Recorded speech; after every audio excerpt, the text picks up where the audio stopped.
You know, usually when we talk about solving a problem, whether that's hitting a bottleneck in a business process or just, I don't know, trying to fix a leaky pipe, there's this baseline expectation of precision. Right, you expect a clear, logical fix. Exactly. You operate kind of like an engineer. Like if you break your arm, the x-ray shows that jagged white line, and the doctor just points and says, there it is, broken. Yeah, and then you just fix the machine by setting the bone. Right, or replacing the faulty part. But the second you step into the world of human relations, whether it's trying to lead a remote team at work or just navigating a tense family dinner, that x-ray machine just shatters. It really does. You are suddenly navigating a behavioral landscape that is incredibly murky. It's just entirely unpredictable. It is the absolute definition of muddy waters. Because human beings are not machines. You cannot just, tighten a behavioral bolt, apply a little logical torque, and expect a predictable emotional response. Yeah, that usually backfires. Exactly. When you try to force an outcome with people, the system usually pushes back twice as hard. Well, welcome to today's Deep Dive Learner. Today we are tearing into a real treasure trove of behavioral psychology, Dale Carnegie's legendary manual on human behavior, How to Win Friends and Influence People. It's an absolute classic for a reason. It really is. And our mission here today is to extract the ultimate practical playbook for mastering human relations. We want to cut through all the noise and give you the underlying psychological mechanisms. The actual shortcuts to being genuinely influential. Yes, exactly. Without relying on authority or force. We're going to look at how some of the most effective leaders in history utilize these honestly highly counterintuitive strategies. And crucially, how you can apply them to your own life before the day is over. Right. So to really understand how to build people up and influence their behavior, we first have to understand why tearing them down is completely ineffective, right? Yeah, we have to start with the human ego's incredible capacity for self-preservation. Let's look at a historical extreme to prove this point. In 1931, New York City experienced this incredibly sensational manhunt. Oh, the Crowley case. Yeah, exactly. The police had this notorious criminal, Two-Gun Crowley, trapped in a top-floor apartment. And this wasn't just a quiet standoff either. I mean, there were like 150 police officers and detectives on the scene. It was a massive operation. They were chopping holes in the roof, using tear gas, literally mounting machine guns on neighboring buildings. Crowley was a known cop killer. The police commissioner publicly called him one of the most dangerous criminals in New York history. A guy who would kill at the drop of a hat. Right. So society universally views this man as an absolute monster. But the fascinating part is how Crowley viewed himself. This is the crazy part. It really is. Yeah. While the bullets are literally flying through his windows, he sits down and writes a letter. It has blood on it. And he writes, "Under my coat is a weary heart, but a kind one that would do nobody any harm." Which is an astounding level of cognitive dissonance, considering he had just recently murdered a police officer simply for asking to see his driver's license. It's completely wild. And even when Crowley eventually arrived at the death house in Sing Sing prison, his perspective remained completely unchanged. He didn't say, "This is what I get for killing people." He actually said, "This is what I get for defending myself." Wow. It's the ultimate psychological shield. And he wasn't an anomaly at all. No, not in the slightest. Al Capone, the most notorious gangster in Chicago, viewed himself as an unappreciated public benefactor. The wardens of major prisons have long noted that almost none of the inmates regard themselves as bad people. Right, they rationalize their actions. Yeah, they firmly believe they, had to pull the trigger or crack the safe. This reveals a massive fundamental truth about human nature. If notorious criminals completely fail to blame themselves for anything, no matter how egregious the objective facts are, how can we possibly expect our coworkers to accept criticism? Or our partners or our kids. No, they absolutely won't. It's kind of like getting into a fight in the comments section of a website.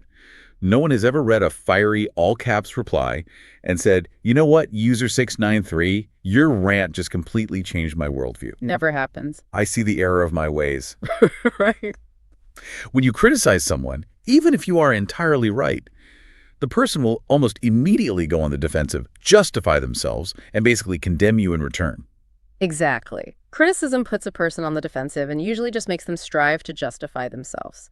Abraham Lincoln actually had to learn this the hard way. Oh, the broadsword duel, right? Yes. In his youth, he used to write these scathing, mocking letters to his political rivals until it literally almost forced him into a deadly broadsword duel. Which is a pretty intense way to learn a lesson. Definitely. After that near-death experience, he completely overhauled his approach. And the defining crucible for this happens during the American Civil War, right after the Battle of Gettysburg. Okay, so General Robert E. Lee is retreating, and he is trapped at the swollen Potomac River. Lincoln sees the board clearly. The war could end right there if his General Meade just attacks. Right. The river is impassable. So Lincoln explicitly orders the attack. But Meade hesitates. He calls a council of war against Lincoln's direct orders. He procrastinates, he makes excuses, and eventually the river recedes, allowing Lee to escape.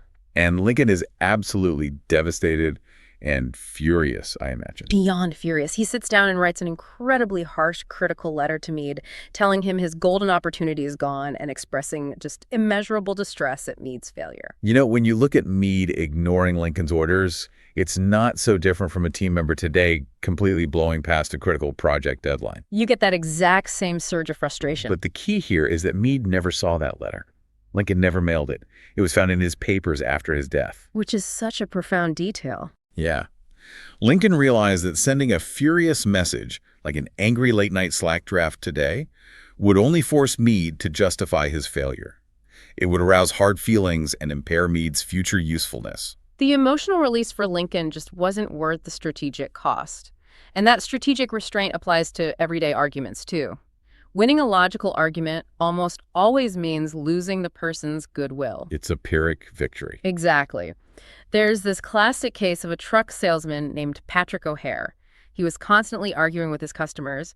If a buyer praised a competitor's truck, Patrick would take it personally and start tearing the competitor down. Which just makes the customer double down, right? Yes. The more he argued, the more the customer defended the rival truck. So Patrick was trapped in a negative feedback loop. Arguing back just fortified the customer's position. I'm guessing he had to do the exact opposite, like he had to validate the competitor's truck to disarm them. That is precisely what he did. He learned the art of agreement. If a customer said, "I'm going to buy the Who's It truck," Patrick would say, "The Who's It is a good truck. If you buy it, you'll never make a mistake." Wow. They're made by a fine company. Right. It's verbal judo. You use their own momentum to unbalance them. Once you agree, they have literally nothing left to fight against. The argument completely evaporates.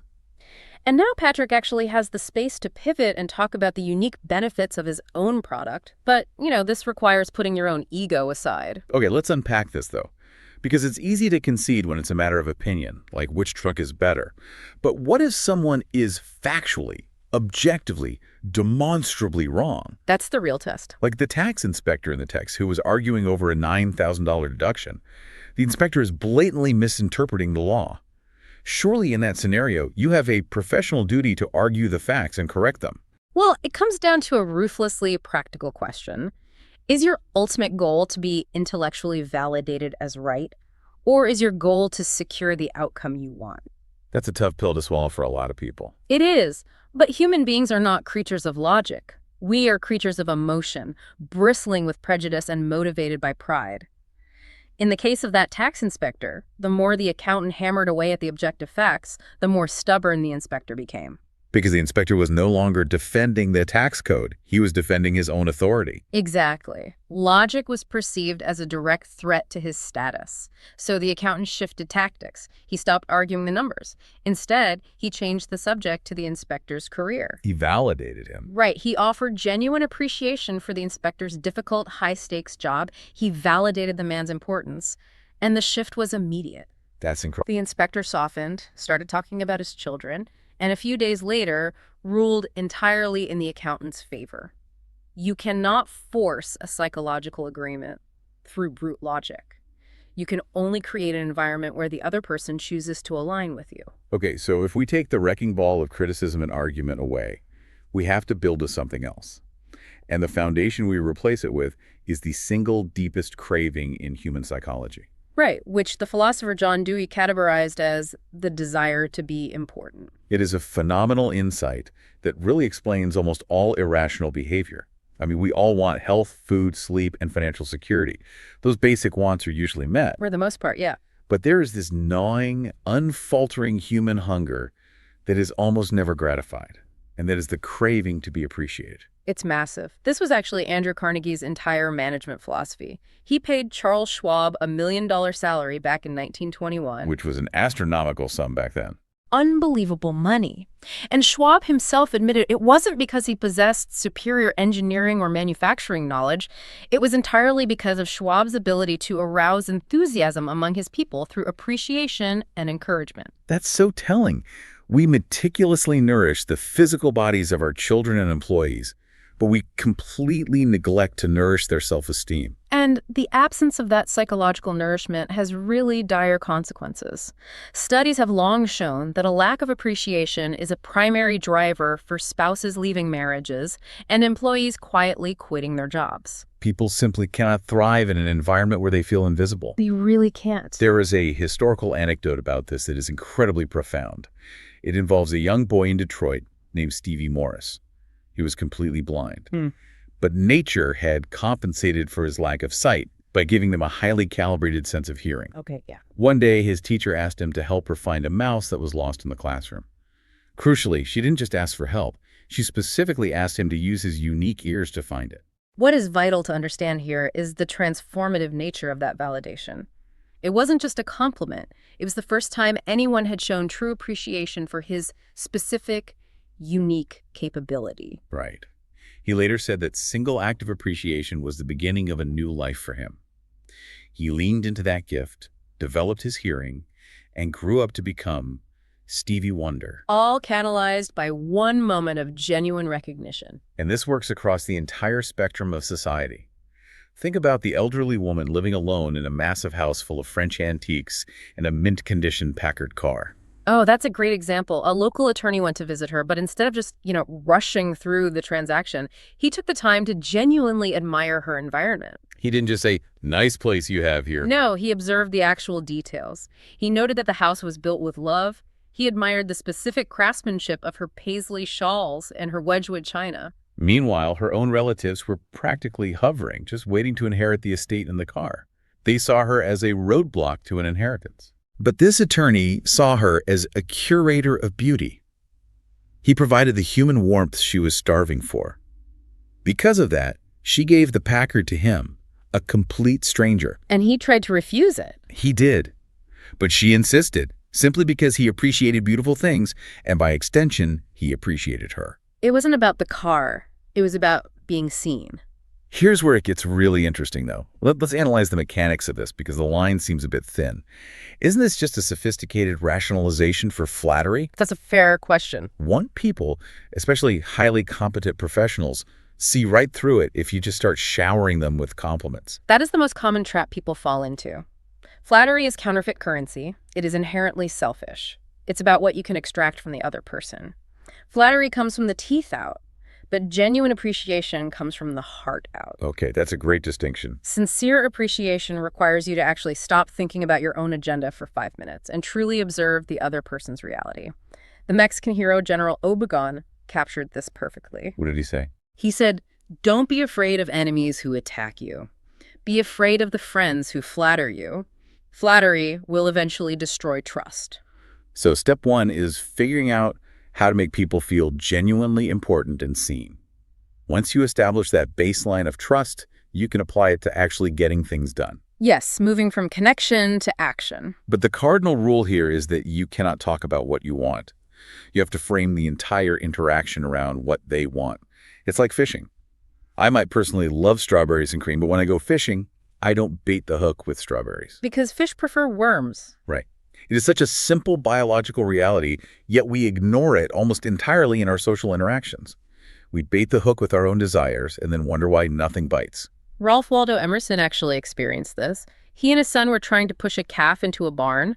Emerson is pushing from behind, his son is pulling from the front. They are exhausting themselves, treating the calf like a physics problem. Just focusing on their own goal. Thinking only about their desire to get the animal inside. Then the Irish housemaid comes along. She simply puts her finger in the calf's mouth and lets it suck as she gently leads it into the barn. Oh, wow. Yeah, she stopped focusing on the destination and focused on what the calf instinctively wanted. Andrew Carnegie utilized this exact same gap in psychology with his family. His sister-in-law was worried sick because her 2 boys at Yale were ignoring her letters. Typical college kids. Exactly. So Carnegie bet $100 he could get an answer by return mail without even asking for it. He wrote them a chatty letter and casually mentioned in the postscript that he was enclosing a $5 bill for each of them. But he brilliantly left the money out of the envelope. Yes. He created an information gap that they desperately wanted to close. The nephews immediately wrote back, he fished with the right bait. We see this exact dynamic in high-level business negotiations, too. Take Edward Chalif, a Boy Scout leader who needed a millionaire to fund a trip to Europe for his scouts. Chalif knew this executive had once written a check for $1 million and was so proud of it that he had it framed. So when Chalif walked into the office, he didn't mention the scouts. He didn't mention his funding deficit. What did he do? He simply asked to see the framed check. Let's break down why that works. When Chalif asked about the check, he wasn't just making small talk. He was actively bypassing the executive's transactional shield. Exactly. A wealthy person expects everyone who walks through their door to ask for money. Their defenses are up. By asking for the story behind the money, Chalif bypassed the armor and hit the ego directly. Exactly. The executive was so thrilled to have an audience for his achievement that he dominated the conversation. When he finally asked Chalif why he was there, the resistance was already gone. Because the relationship was established. Right. He ended up funding 5 boys instead of 1, paying for Chalif to go, and providing letters of introduction across Europe. It's like trying to sell someone a gym membership. If you talk about your monthly sales quota, they are going to walk out. But if you talk about their desire to have more energy to play with their kids, you align your goal with their internal motivation. Perfect analogy. So what does this all mean for the listener who is writing an email right now, trying to get a client to reply or trying to get a kid to eat their vegetables? It means you have to build a pause into your communication. Before you hit send or before you open your mouth, ask yourself, how can I make this person want to do it? There is this incredible case study about a young boy who wouldn't stop wetting the bed. Okay, how do they handle that? Well, the parents tried everything. Scolding, punishing, demanding. Nothing worked.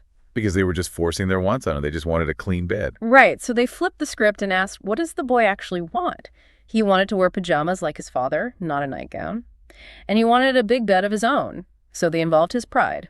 Oh, that's smart. They took him shopping, they let him pick out the bed himself, and the sales clerk treated him like a decision maker, a little gentleman.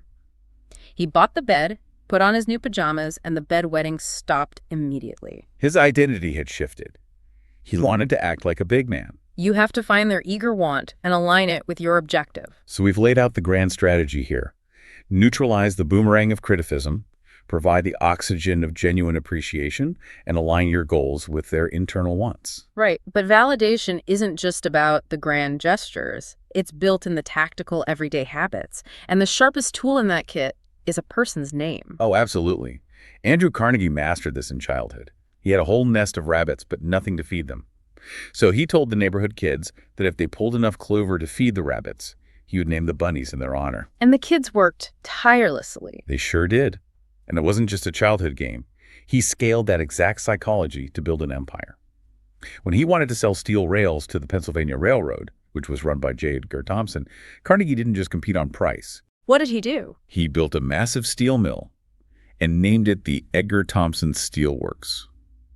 When the railroad needed steel, they obviously didn't go to the competition. That's brilliant. Remembering and utilizing someone's name isn't just a memory trick. It's an acknowledgement of their identity. And that leads directly into the next tactical habit, providing a space for that identity to express itself through listening. We're often so focused on being interesting, on waiting for our turn to speak, that we forget to actually be interested. That's so true. Charles Eliot, the former president of Harvard, realized that undivided attention is actually the highest form of validation you can offer someone. Yeah, the author of our source material once sat next to a botanist at a dinner party. He essentially just listened with rapt attention for hours, barely saying a word. At the end of the night, the botanist declared him a most interesting conversationalist. Which is so funny. He didn't converse at all. He just gave the man a stage, which felt like brilliant conversation. It's also the ultimate de-escalation tool. The New York Telephone Company once dealt with a violently angry customer. He was cursing at operators, refusing to pay, and threatening lawsuits. Sounds like a nightmare. They sent a troubleshooter to his house, and the troubleshooter's main strategy was just to let the man rave. He listened sympathetically for hours across multiple visits. Eventually, the customer completely softened, paid his bills in full, and dropped the lawsuits. Just because someone finally listened. He didn't actually want to destroy the company. He just wanted an audience to validate his grievances. And the final everyday tactic is the simplest, yet probably the most underutilized: the smile. And we aren't talking about a mechanical customer service grimace. We mean a genuine mirror neuron activating smile. Right. A real one. The phone company literally trains employees to smile while talking on the phone because the caller can subconsciously hear the shift in vocal tone. The behavioral impact of a genuine smile is incredibly contagious. Imagine a veterinarian's waiting room.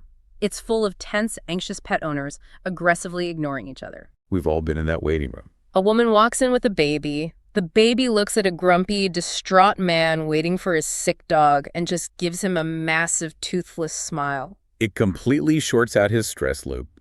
He has to smile back. He strikes up a conversation with the mother, and suddenly the tension in the entire room just dissipates. Because a smile says, "I like you. You make me happy. I am glad to see you." It disarms the natural defensive posture we carry around with us all day. It's amazing how rare these simple actions are, really. Think about the post office clerk who is trapped in a monotonous grind, weighing packages all day. Someone took 5 seconds to sincerely compliment his hair. Just a tiny moment of connection. The clerk beamed. He felt seen in a system that usually treats him like a barcode scanner.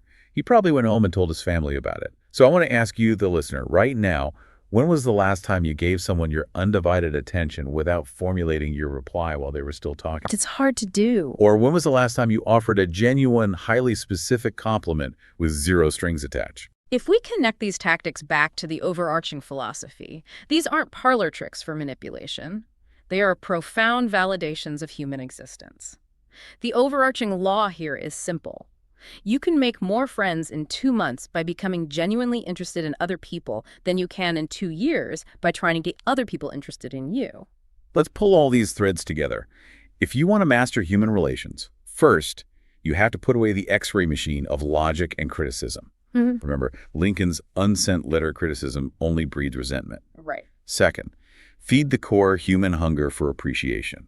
Look for the unique capabilities in people, like Stevie Wonder's teacher did.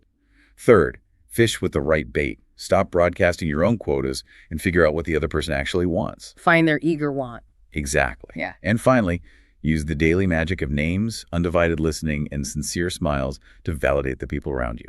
But this leaves us with a final, vital challenge for the modern era. If our deepest psychological urge is the desire to feel important and appreciated, what happens in today's world? Oh, that's a great point. We are navigating an increasingly automated digital landscape. Face-to-face interactions are constantly being replaced by screens, algorithmic feeds, and automated customer service bots. It's so isolating.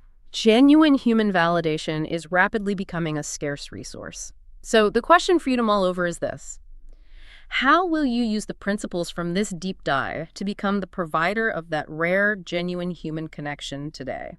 That is exactly the right lens to view this through. You have the blueprint now. Instead of trying to tighten the bolts on the people around you, you can mend the ego. You can bypass the defensive shields and speak directly to what people actually need. We encourage you to take these insights out of the hypothetical and into the real world. Try applying just one of them in your next Zoom meeting or at the dinner table tonight. Thanks for joining us on this deep dive, learner. We will catch you next time.